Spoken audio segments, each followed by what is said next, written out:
आजकल जो चल रहा है ना, वो ब्रह्मचर्य के नाम पर दमन चल रहा है और भजन के नाम पर चिल्लाने की अवस्था चल रही है।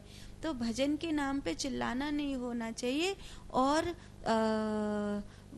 ब्रह्मचर्य के नाम पे दमन नहीं होना चाहिए, क्योंकि दमन कभी भी आपको पार नहीं ले जाएगा। आप उस वासना से ऊपर उठ जाएं, उस वृत्ति से ऊपर उठ जाएं, तब आप पार जा सकते हैं। अब जैसे शुगर का मरीज है, अब उसको कहा गया कि तू मीठा नहीं खाना, ठीक है जी, नहीं खाएंगे। अब उसको मीठे खाने की तलब आ रही है, तो एक तो ये है कि सारा खानदान मिलकर उसको रोको कि नहीं भाई मीठा नहीं खाना, मीठा नहीं खाना, मीठा नहीं खाना। अच्छा, वो भी अपने आप को रोके, यार बड़ी पीड़ा होती है, फिर गोली खानी पड़ेगी और बड़ी समस्या, फिर डॉक्टर भैया के पास जाना पड़ेगा, वो डांटेंगे और समस्या होगी। चल ठीक है, छोड़ ही देते हैं। अब नहीं, थोड़ा सा तो ले ही सकता हूँ ना, इतने से तो नहीं बढ़ती है, थोड़ा तो ले ही सकता हूँ। कि कई कबार ऐसे ज़्यादा मन करिए तो छुपा के ऐसे कोई देख नहीं रहा है तब करिए। ये क्या है? ये दमन हुआ। लेकिन एक है कि मुझे खाना ही नहीं है, तो आप पूरा खानदान मिलके खिलाएगा भी ना, तो भी मन नहीं कर रहा ना, क्यों जबरदस्ती कर रहे हो? मन नहीं कर रहा है। तो ऐसे ही ब्रह्मचर्य होता है। तो ब्रह्मचर्य जो होता है ना, एक तो होता है कि मैं वासनाओं को दबा रही हूँ, रोक रही हूँ, मैं जबरदस्ती ध्यान में प्रवेश कर रही हूँ, हालांकि मेरी इंद्रियां, मेरी जो भीतर की व्यवस्था है वो मेरा साथ नहीं दे रही है।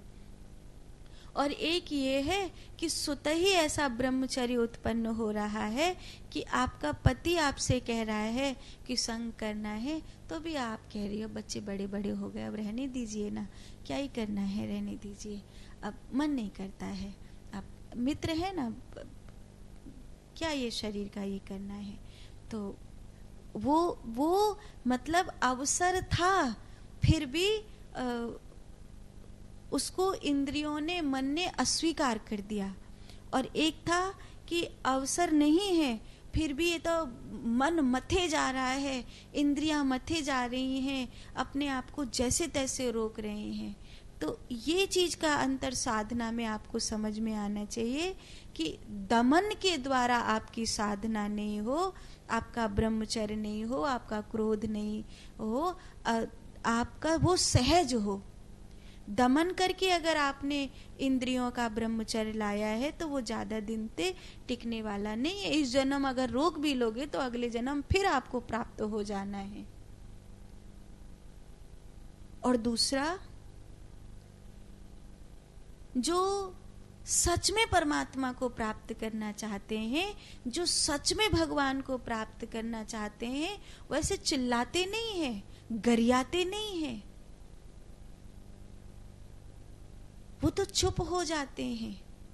जो गरिया रहे हैं, जो चिल्ला रहे हैं, जो हर बात में बिना बोले चुप रह ही नहीं रहे हैं, वो परमात्मा के मार्ग पर नहीं है, वो परमात्मा की प्राप्ति में नहीं है।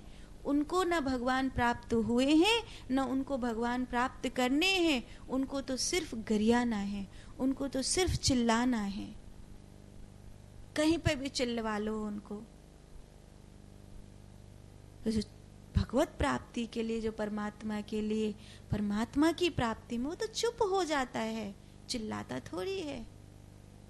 चिल्ला रहे हो, भगवान का नाम ले रहे हैं, पता पड़ा भगवान का नाम ले रहे हैं कि आधे मोहल्ले को दुखी कर रहे हैं, ऐसा। ठीक है ना।